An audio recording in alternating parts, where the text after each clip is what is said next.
Hello friends, Ashok ice में आपका स्वागत है। फ्रेंड्स, आज डे 26 है। आप लोग सामने देख भी पा रहे होंगे। ये डेली टारगेट में आपको हम कुछ टॉपिक्स आज फिर देते हैं। और दोस्तों, कहीं पर भी आपको कोई समस्या आ रही हो पढ़ने में या कहीं कोई दिक्कत आ रही हो, आप हमें कमेंट करिए, आप हमें मैसेज करिए।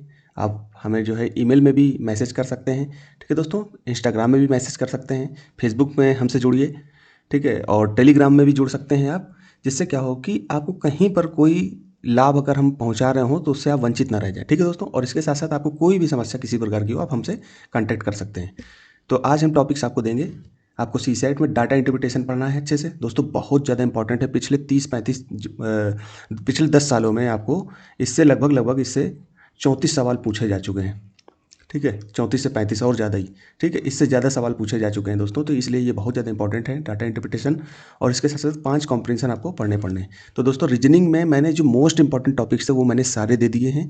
लगभग जो है 10 के आसपास टॉपिक्स थे, मैंने आपको दे दिए हैं। इसके अलावा भी अगर आप कुछ करना चाहते हो तो मुझे क्या दिक्कत है, मैं तो देता रहूँगा। मैं तो वो मोस्ट इंपॉर्टेंट टॉपिक्स आपको देना चाहता हूँ जहाँ से यूपीएससी हर साल सवाल बनाता है। ठीक है, मैथ में भी काफ़ी सारे टॉपिक्स दे चुका हूँ। ठीक है, 2-4 टॉपिक्स और बचे हैं, वो भी मैं दे दूंगा। उसके बाद फिर हम रिवीजन पे आ जाएंगे। बार बार हमको रिवीजन करना है, बार बार रिवीजन करना है, बार बार रिवीजन करना है, क्योंकि सिलेक्शन का एक ही तरीका है, आपको रिवीजन करना है प्लस एमसीक्यू प्रैक्टिस करनी है। और पीवाईक्यू तो मतलब वो उसके लिए तो बोलना ही नहीं है। पीवाईक्यू तो आपको देखना ही देखना है। तो एमसीक्यू के रूप में आप पीवाईक्यू को भी देख सकते हो, पीवाईक्यू को भी एक तरीके से एमसीक्यू के रूप में प्रैक्टिस कर सकते हो। अब वैसे मैं आपको कहूँगा कि पीवाईक्यू आपको डेली 5 से 10 पीवाईक्यू आपको देखने हो। उनमें आधे एक घंटे भी लगा सकते हो, कोई दिक्कत नहीं है। ठीक है दोस्तों, तो आपको इतना काम करना है, इतना आप कर लोगे। फिर इसके बाद हम चलते हैं हिस्ट्री में। दोस्तों, अगर हिस्ट्री में आपको कहीं पर कोई समस्या आ रही हो कि मतलब हिस्ट्री, जैसे मैं इसमें जो है सीधे सीधे बुक्स दे रहा हूँ। जैसे मैंने 6 क्लास एनसीईआरटी एंशियंट हिस्ट्री मैंने बताई आपको। ठीक, फिर इसके बाद 7th में आ गए तो मेडवल बता दिया आपको। फिर 8th में हम मॉडर्न हिस्ट्री में आ गए। इसमें मैंने अंदर चैप्टर नहीं बताया आपको। चैप्टर इसलिए नहीं बताया कि बुक्स में क्या आप अंदर जाके चैप्टर बताएं। अगर आपको लग रहा हो कि मुझे चैप्टर बता दो, क्योंकि बुक्स आप डाउनलोड करोगे तो बता ही दूंगा। अगर मैं कुछ इंपॉर्टेंट बताता कि नहीं इसमें से यही पढ़ना, क्योंकि ये बुक्स सारी इंपॉर्टेंट हैं, सारी इंपॉर्टेंट है, तो इसमें मैं अंदर जाकर के किसी एक टॉपिक को आपको क्यों कहूँ कि ये ज़्यादा इंपॉर्टेंट है ये कम है, क्योंकि ये सारी इंपॉर्टेंट है। और जब आप यूपी किताब को पढ़ रहे हो तो जैसे मान लो किताब है, ठीक है, इसके मार्जिन में जो चीज़ें यहाँ पर लिखी होती हैं, इस जगह पर लिखी होती हैं, जैसे एनसीईआरटी में बूझो तो जाने, इस तरह की बातें लिखी होती हैं, तो वो अगर आप वहाँ पर इन मार्जिन को कभी मत छोड़ना। क्योंकि यूपीएससी क्या करता है कि मोस्टली बच्चे क्या करते हैं कि जो किताब में मेन चीज़ यहाँ पर लिखी हुई है बीच में, ये यहाँ पर जो चीज़ लिखी है लोग उसी को पढ़ते हैं, मार्जिन को छोड़ देते हैं। लेकिन मार्जिन, मैं कहूँगा ज़्यादातर आप मार्जिन पे ध्यान ज़्यादा दीजिए। मतलब बीच की चीज़ें तो पढ़िए, लेकिन इसकी मार्जिन में जो लिखी हुई चीज़ें उनको ज़्यादा महत्व दीजिए, क्योंकि यहाँ से यूपीएससी ज़्यादा सवाल बनाता है। ठीक, अगर आप कहोगे तो मैं इनके जो है अंदर की भी टॉपिक्स लिख दूंगा, लेकिन मुझे नहीं लिखने का, क्योंकि मैं चाहता तो शुरू में ही लिख देता, लेकिन मैंने इसलिए नहीं लिखा क्योंकि कोई मतलब नहीं, क्योंकि ये सारी एनसीईआरटी इंपॉर्टेंट है।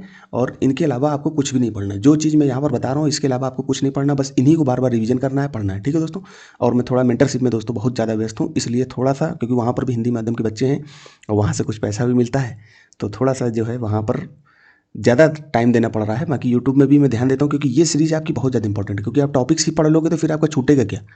ठीक है, और बाकी हमारी पीवाईक्यू की नज़र सीरीज चल रही है, वो भी खत्म होने के कगार पे है। डिटेल एनालिसिस भी हम बहुत जल्दी इसको पूरा करा देंगे। ठीक, तो आपको आज हिस्ट्री में भाग 3 कल आपको मैंने दिया था, आज इसको पढ़ना है, कल भी पढ़ोगे, 2-3 दिन इसको चलेगा।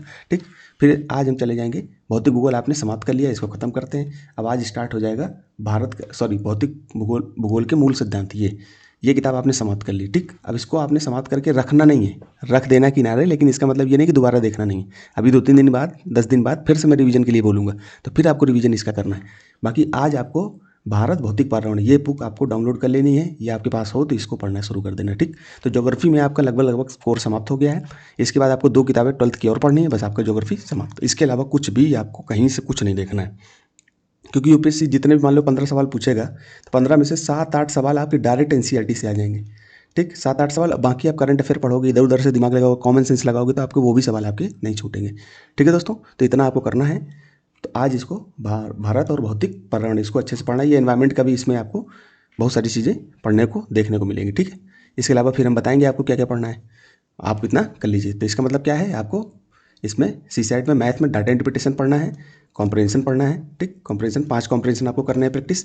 हिस्ट्री में भाग 3 12th क्लास का भाग 3 आपको पढ़ना है। इसमें आपको मॉडर्न हिस्ट्री के बारे में जानकारी मिलेगी और आपको एनवायरमेंट इसमें से एनवायरनमेंट का मतलब ज्योग्राफी में आपको भारत भौतिक भूगोल, इसमें एनवायरनमेंट की भी जानकारी आपको मिलेगी। तो ये 11th क्लास की, तो इसको आपको समाप्त करना है।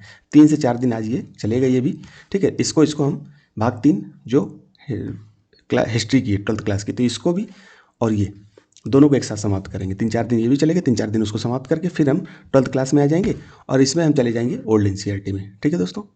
तो फिर बढ़िया से आपका कोर्स समाप्त होगा। आप लोग बिल्कुल भी मत घबराइए, ठीक है। आपको जिस दिन आप एग्ज़ाम देने जाओगे उस दिन आपको इतनी ज़्यादा खुशी होगी कि सर ने जो भी हमें दिया वो सब हमें बहुत ज़्यादा लाभ मिला और हम पेपर में बहुत अच्छा परफॉर्मेंस कर पा रहे हैं, ठीक है दोस्तों। तो फिर धन्यवाद।